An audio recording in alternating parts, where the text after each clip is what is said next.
mornings just got better.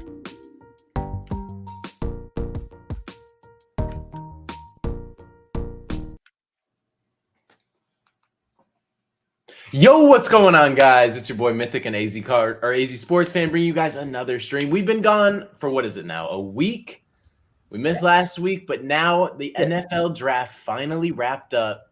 Got a lot to talk about, man. I am excited. How are you feeling about the draft just in general? What are the vibes? I'm pretty good. Pretty good. I think the Arizona Cardinals did a very good job with day 1, 2, and 3.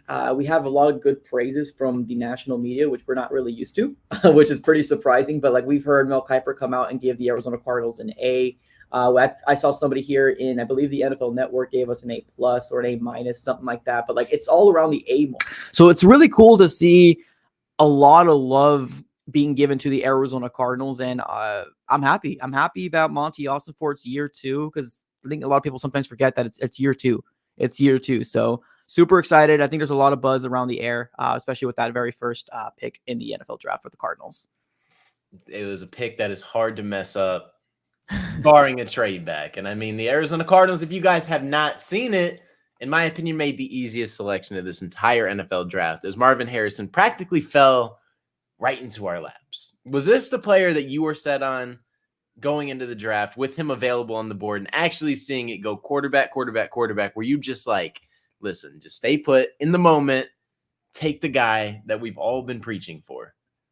Yeah, I think it was a no-brainer for the Cardinals to go after Marvin Harrison Jr. I think that the biggest X factor, I guess, or the biggest roadblock was, is Monty going to want to get more draft capital, right? Are we going to see the same thing as we did in 2023? Because this is just year 2, and we already kind of see a trend where we like to get draft picks, right? So I think that was one of my biggest worries, is not the fact that Marvin Harrison Jr. wasn't the pick at 4, but is Monty going to get blown away by a package, right? That was a real worrisome thing about this NFL draft, because I feel like the Arizona Cardinals, like, everybody had Marvin Harrison Jr. go mock to the Cardinals. Everybody did. And that was the pick to go after, because one of the biggest needs is obviously the wide receiving core. We needed to upgrade it, and adding Marvin Harrison Jr. is an absolute no-brainer. We got an wide receiver that's going to give Kyler Murray a huge, big, tall weapon that we absolutely need. So I think at the end of the day, it all just kind of came down to, is Monty, or was he going to get a package that was going to blow him away? And I'm so glad he didn't. Man, you're telling me. I've been preaching Marvin Harrison Jr. for way too long. It's probably been like 6 months during the season I was preaching Marvin Harrison Jr. And the fact that he's finally here, it's a little surreal. I'm not going to lie. It is. For the day after, I was loading up Twitter or X, and I was just like, man, he's really a Cardinal. Just couldn't believe it for a while. I'm not going to lie. But speaking of draft grades, I haven't seen anybody rate us lower than a B+. I don't know about you, but I haven't seen anybody rate it lower than a B+, which is a great sign. Because back then, I would see a bunch of like C- on Steve Keim's draft, like, oh, this is a massive reach. This is a massive reach. And look at how that panned out for this team. You know, we had 3 of our draft classes from like 2020 to like 2022 be absolutely gutted, besides 2 players. It speaks volumes. I agree. It's refreshing and a breath of fresh air to see our general manager get picks that we need, but also bring in players that they want, right? That can actually do what they want them to do, right? Because we've heard Monty also for multiple times saying they're looking for a specific type of person. We know Jonathan Gannon likes the violent type of players, and I think in the end of the day, we're looking for team first players, not me first players. So the Cardinals did, and I'm glad that these national people are starting to recognize what Monty's trying to do. And here's the thing too: a lot of people kind of go after these big names, because I'm assuming we're going to talk about that a little later on with the whole trading back the 35th overall to 43. Because that was the biggest, I guess, debate amongst Cardinals fans, is we missed out on Cooper DeJean, we missed out on Kool-Aid, but like it goes to show that like Monty obviously didn't value him that much, right? Or at least in his big board, because if he was willing to take 8 spots down when he had 5 prospects that he really liked, but took the gamble to still get his guy in Max Melton, it's really kind of telling that he didn't stay there. He didn't stay there and get Jazanu. He didn't stay there and get a Cooper DeJean. He didn't stay there and get a Kula McKinstry. So, you know, at the end of the day, Max Melton's the cornerback for the Cardinals, and I'm really excited to see what he can do. I really like the picks. And speaking of trade backs, I was just about to bring this up. You cool trading down 8 spots, losing out on Cooper DeJean, Kool-Aid, Jazan Newton, Like me personally, I'm not mad at it. Like I understand why they dropped in the first place. It was injury history for all three of them. I'm not necessarily mad. I like Max Melton. I was really high in Max Melton coming out of the draft. I obviously did want Cooper DeJean. That's the only player that I'm like a little, like slightly affected by. Kool-Aid, I understand. Jason Newton, I understand. Wouldn't have been mad either way, but love the pick. You cool with the trade down? You have any feelings about missing out on those Now prospects? I'm cool with it. Yeah. Now, at the time, I wasn't mad about it. It just was like, oh man, I had all these prospects that I really would love to see in an Arizona Cardinal uniform.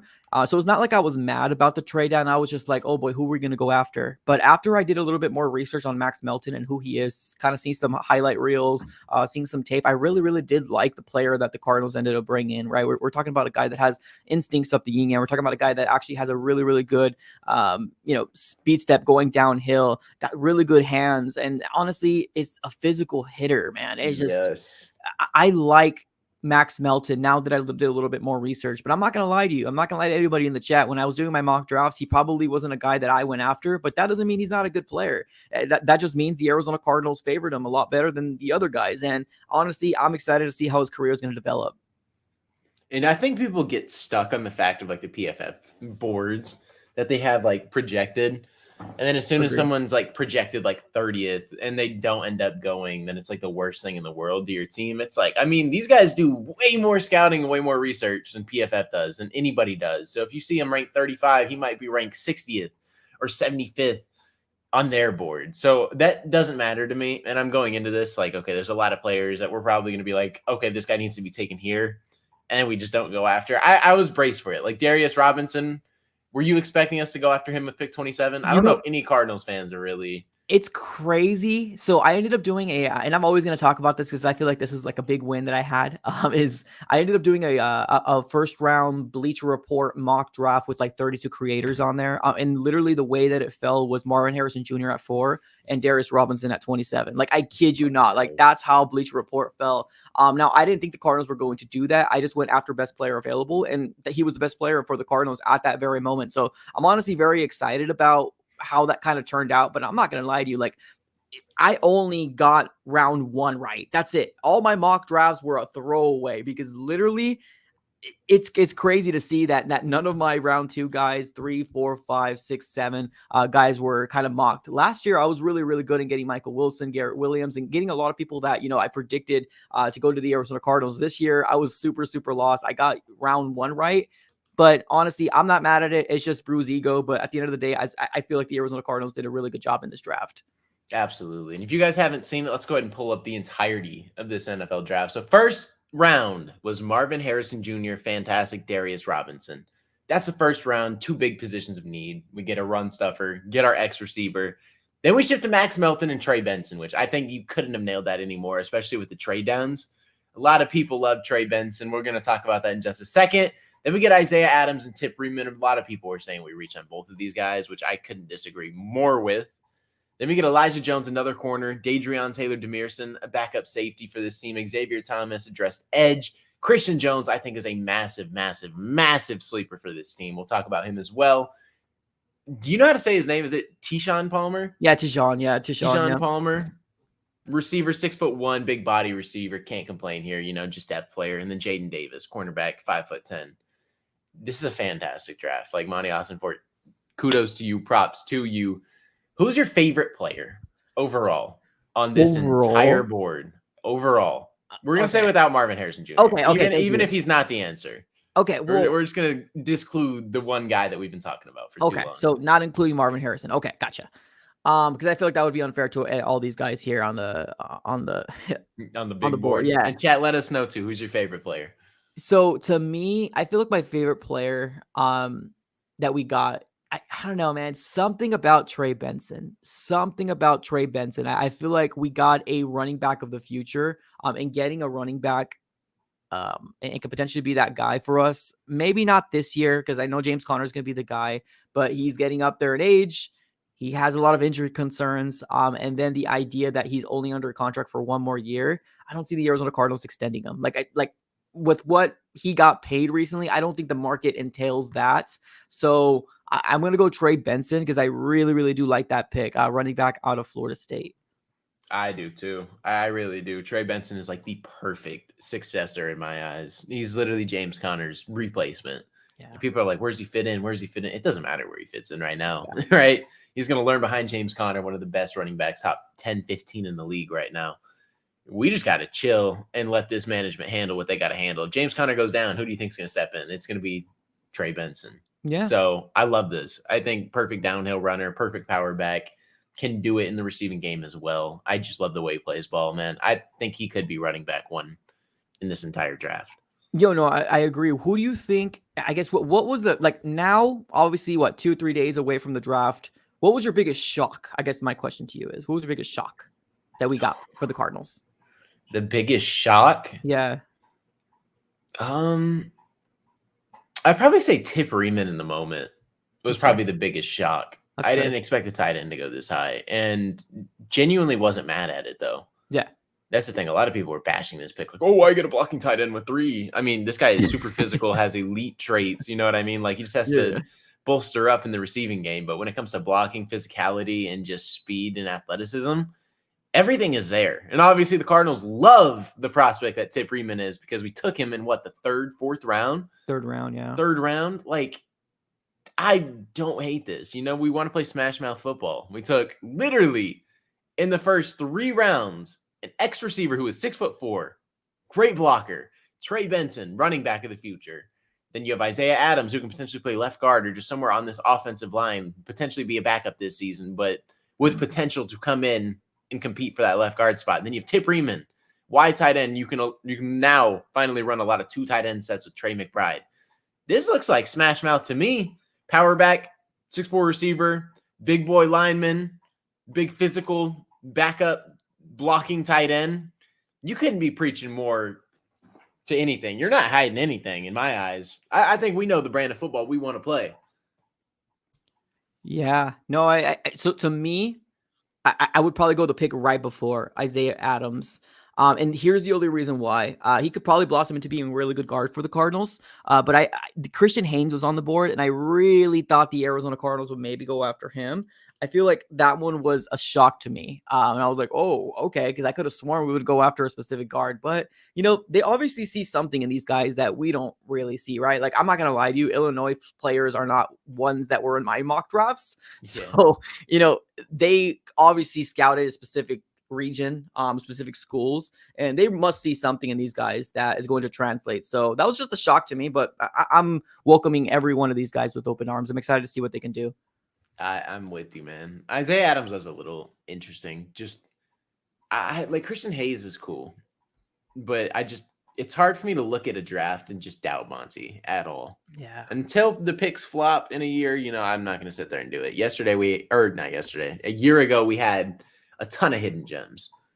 So the players that we see on the board right now, like if you're not high on them, like Darius Robinson, Max Melton, Trey Benson, Isaiah Adams, Tip Riemann, Elijah Jones, like just let them blossom. Yeah. Let them do their thing, and then we'll evaluate. But on paper, I think you couldn't have nailed this anymore. Well, the needs were met. Like that's the beautiful part of it. The needs were met on every senses of the imagination. What the Arizona Cardinals needed to do, the needs were met. And the only thing that they didn't go after was center. But I mean, if they're really, really high on for a hold, then good. I mean, okay, cool. I'm excited. I mean, he did a pretty good job for us last year, so I'm excited to see what another year of him can do. But like everything was met for the Cardinals. We brought in replacements. We really focused on heavy on the defense side of the ball on free agency, and we just got a mix of a lot of young, talented guys that if you hear these draft analysts or experts out here, we got a lot of people that were like, wow, I can't believe Christian Jones was available right there, right? Oh, wow. Dadrion Taylor-Demerson, what a good pickup for the Arizona Cardinals. Things that like when I was doing my mock drafts, I wasn't thinking, but like, I'm going to take their word for it. Unless these players prove me wrong. I'm excited. I truly am. I feel like we got Dadrion as a possible, safety of the future. Christian Jones, maybe Jonah Williams doesn't work out, or maybe he's only good for 1 year. We got a right tackle right there. Xavier Thomas, go ahead and give us some more edge depth. Jaden Davis, Elijah Jones, and Max Melton. We got 3 cornerbacks in the draft. It's just we addressed it, and we brought in players that love football, and that's something that I really, really love that Jonathan Gannon as well as Monty Ossenfort ended up doing. And that's the thing about Monty Ford, right? Like he sees the big names, he knows the big names, but like if he's not impressed by either the prospect or just the person in terms of football character, he's not going to be here.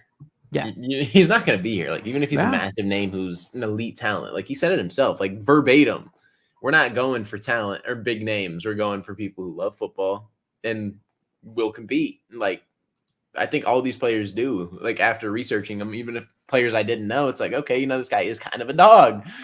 Yeah. I'm not worried about it. Like I think Monty Ford could have nailed this. So what are you grading this draft overall? Honestly, A minus. A minus. And I'm very, very tempted to go A. But I'm gonna go A minus just because there's a pick or two that I'm just kind of like, I wish they were in different orders. Like, I kid you not. Like, if we went after Christian Jones before Isaiah Adams, I probably would make this an A. I kid you not. But like, I do still see like maybe they might have been a reach, but like if they shut me up, I'm cool with it. Like, but I'm still giving it an A minus. I think it's a really, really good draft class for the Arizona Cardinals overall. And apparently, this is our haul from Houston. So it's Paris Johnson, Garrett Williams, Darius Robinson, Elijah Jones. You think that's a win for the trade back? Yeah, I mean, I'm still very high on Garrett Williams. I know he doesn't have the best rookie year, but he's been hurt, right? He got an interception in the very first game, which was pretty exciting to see. But like our defense and our whole team in general, we're just fighting for kind of scraps. We were just fighting to stay in a game. But now that we're bringing actual talent and bringing in players that love football, and we're going to actually have a well-rounded team, I'm excited to see what our cornerbacks are going to be able to benefit from bringing in dogs in the defensive line to bring in the pressure to that opposing quarterback. And hopefully they can catch the mistakes that these quarterbacks are going to be able to do. So I think it's a really good haul. It sucks that we were the 27th overall, but landing Darius Robinson, I think it's a really good pickup. Someone that can give you flexibility on the inside or the outside. And it's huge. What is it? 6'4", 6'5"? He's a big boy. Tall dude, tall guy. So I'm excited to see what he can do. I believe Darius Robinson is 6'5", if I'm not mistaken, almost 300 pounds. Dude is a tank, and he's young. I didn't know he was that young. I think he's 21, 22. And smart. Did you see that the presser? He's got 2 degrees, and even Marvin Harrison Jr. looked over to him and was like, "What? 2 degrees? Like that's amazing, right?" That's really cool, man. I like the type of people we're bringing in: smart, physical, high character, people that love football. This is the type of team you want to build around an organization that had back-to-back 4-win seasons. I mean, it's only up from here. You don't want to have people who don't love football. You get people who don't love the game of any sport, and you can see them wash out, like just talent wise, like Johnny Manziel, for example. You know what I mean? He was hooked on partying. He was hooked on other things outside of football. Big talent though. Won a Heisman, was one of the best college players of all time. Still to this day, took down Alabama. Just could never translate. You know, sometimes it's not about the big names necessarily. Like this player, blah blah blah. Kool-Aid. I feel like I said, outside of the injury, I feel like he was a great player for Alabama. I wanted Terrion Arnold, though. I wanted to trade up so bad. I wanted to trade up so bad. As soon as I hit like 21, I was like, hey, like, are we going to do anything? Right? Like, he was there at like 15, and I'm like, it's probably a little too early. Like, let me just chill out. I was like, if he's there at like 19, we'll see. And then he like fell to like 20, 21, 22. And I'm like, we got to trade in front of Detroit because I know Detroit is going to take him. That secondary is weak. They need to address that. That is like their only downside. And I was like, let's just leapfrog ahead. We didn't. And I'm like, that was kind of the only thing.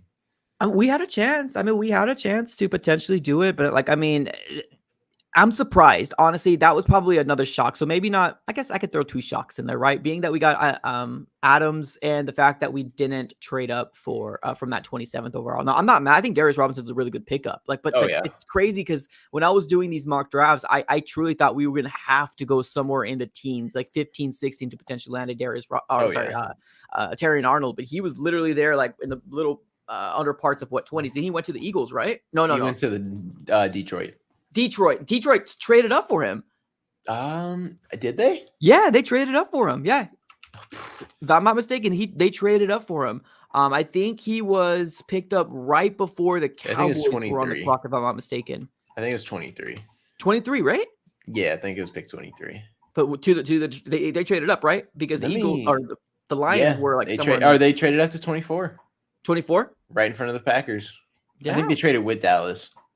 That's right. You're right. Yep, they did trade with Dallas. So it was attainable for the Cardinals to move back a little bit. But I mean, I don't know. I thought they were much higher on him, but they probably thought that, hey, there somebody was going to fall to us, and maybe they had 4 or 5 people that they loved on their board. So they're like, why waste draft capital? Let's go after Darius Robinson, especially if he fell to us. So I'm not mad at it. I think it's a really good pickup still. Yeah, I mean, I'm not complaining. The thing that is interesting with this draft class, which we touched on before this, is our number 1 draft pick might not have a number that suits him. Apparently, BJ Ojulari is just not in the mix of giving this up because it is a big time number for LSU players. If you guys know the meaning behind 18, it is a lot of great players' numbers who've ever represented that organization. It's a player who literally is like the LSU guy. Yeah. Like that's what it means to be at LSU. Obviously, that has nothing to do with the Cardinals, but it's a special number to him. You know, you don't want to give up your number. As a football player, basketball player, whatever you are, your number matters. You guys know that no matter what level you played at, your number is a big time thing. Doesn't mean he can't do it. So he also can't rock his dad's number 88 because that is retired by the Arizona Cardinals. What number do you think Marvin Harrison's going to take? It can't be number 1. I mean, he can't rock this number right here.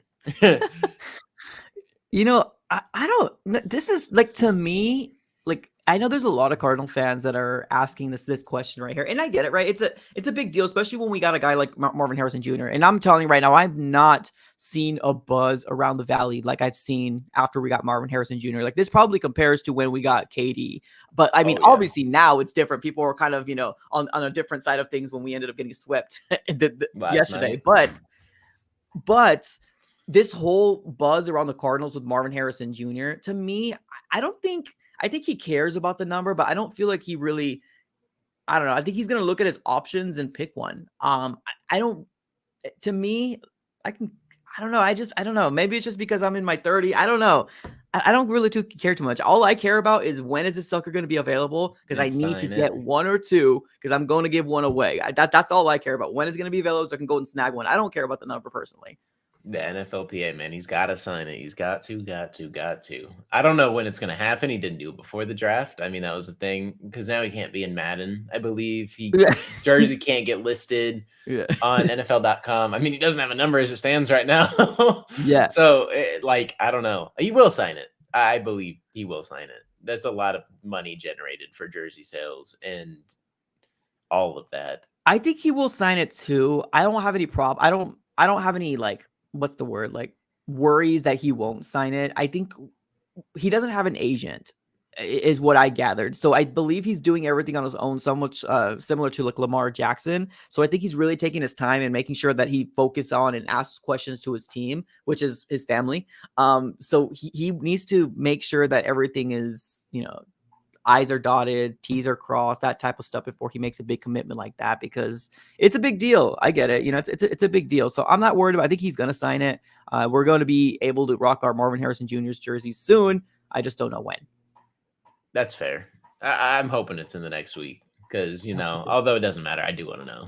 I do want to know. I'm not going to lie. Yeah, no, I agree with that too. Like, I want to know when it's available. To me, the number is not that big of a deal. It can be 81. It can be 82. It can be 87. All I know is that 87 is going to forever be Marvin Harrison Jr., next best wide receiver of the Arizona Cardinals. That's all I care about. That's fair. And then one quick question before we wrap this thing up. We're going to be doing a 30-minute podcast today, but appreciate you guys for tuning in. But who is the player you think is going to make the most impact year one? What player? Okay. You can say Marvin, but I'll give me top 3. Okay. I was going to say, let me exclude Marvin because I know Marvin's going to be the biggest impactful player that we've seen in quite some time. So I'm going to exclude Marvin just because I feel like it's unfair. It's not fair. Yeah. I'm going to say Max Melton. Max Melton, I feel like, is going to give us a very, very good production.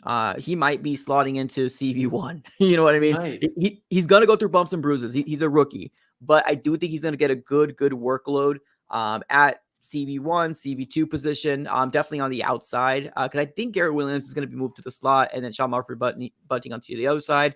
So I say Max Melton. I'm going to say Trey Benson. I love Michael Carter as much as the next guy does, but I'm not going to lie to you, everybody. Like, I really want to see what this guy could do on the field. Like, I'm actually excited about preseason. Like, that's how crazy. I'm excited to see what preseason is going to come out. So Max Melton, Trey Benson, and then, like I said, I'm excluding Marvin.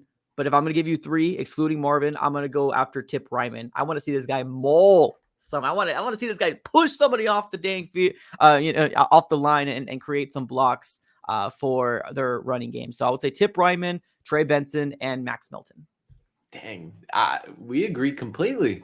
Yeah, absolutely, completely. I don't know where Max Melton's going to play. I don't know if he's going to be slot or outside. I'm assuming for this team it'll probably be more outside just because Garrett Williams plays slot. So I'm going to say Max Melton is probably going to be the guy thrown into the fire the most and going to be allowed to test and kind of grow the most. Yep. I think he might struggle a little in the first 6 games, so I'm not going to hold that over anybody. I mean, rookie corner is probably the hardest position to come in here and play, going up against NFL talent. I mean, you're literally guarding a team's wide receiver 1 on an NFL roster. Right. And it's either him or Sean Murphy-Bunting as it stands right now. So Max Melton did fantastic against Marvin Harrison Jr. Let's see how he does in the NFL. And he gets to go up against Marvin Harrison Jr. in practice every single day. So hopefully it's like a Larry Pat Pete thing where we get 1-1 on each side, where we have one great on both. Trey Benson is another guy that I'm hoping does get reps. I don't know how this is going to slot. I don't know if he's going to be running back 2 or 3. I don't think it's any lower than 3. If it's any lower than 3, it's a criminal pick in my eyes. You don't pick someone this high. What was it? 2nd round, 3rd round? I think it was top of the 3rd. Who, Trey Benson? Yeah, top of the 3rd, right? Yep. Top of the 3rd. So top of the 3rd, you don't take a running back there if you're not willing to play him, or at least have the successor to James Conner. Right. So either James Conner goes down or he gets a lot of action. Either way, I'm not going to complain. Can't wait for preseason. Can't wait to see what these guys do. Tip Ryman is that other guy. I think he's going to be on a lot of 2 tight end sets. Going to have the opportunity to literally go kill people. And we're going to run the ball down a lot of people's throats. Yeah. And I am absolutely ready for Smash Mouth football. It's going to be completely different than what it was 2 years ago with the air raid system and Cliff Kingsbury. Kyler Murray's going to have it easy. He really is. Marvin Harrison Jr., big body receiver, and we're just going to be able to run the ball. Oh my gosh, I am so excited. Let me ask you this. I know we're about to end this stream here pretty soon, but let me ask you this. Do you think this is a potential to be a 2004 replica of draft, like when we got Larry, Dockett, and Carlos Dansby? Do you think that this can be a replica? I'm already seeing people already making comparison. It obviously starts with Marvin Harrison Jr. as a Larry 2.0. Do you see this draft as a potential getting a big 3 within your top 12 picks? And if so, who are those big 3 to you? Man, that is tough because what was 04? It was Fitz, Dansby, Dockett, and then you had like Antonio Smith. That's true. Yeah, that's true. Big 4, I guess we can call it. You had a nasty 4. Oh my gosh. And I mean, if we want to make just pure comps, like Darius Robinson, we'll call the Dockett, right? Marvin Harrison. And then if Max Melton progresses, like that's 3 right there. Boom, and those are 3 players that I think are genuinely like really good. And then you got Trey Benson too. Let's see if he pans out. Like genuinely, I think the 4 right there. I don't think you have to look any further in terms of just star power. You got the top 4 have all potential to blossom into great players. Every single one of them.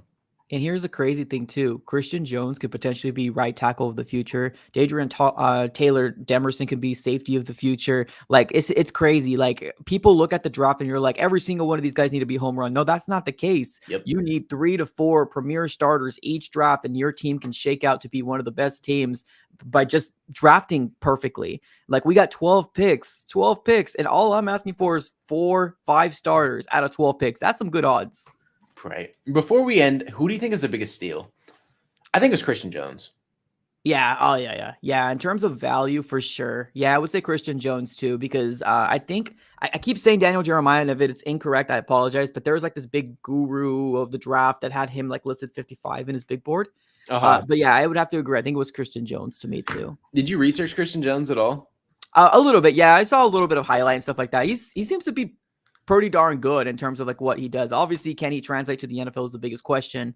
And is he going to get the opportunity with the Cardinals? Probably not right now, unless something happens, right? Unless there's a big injury that happens, then we'll maybe see him blossom. But I do think it's going to be Jonah Williams and Paris. Hopefully Paris at left, fingers crossed.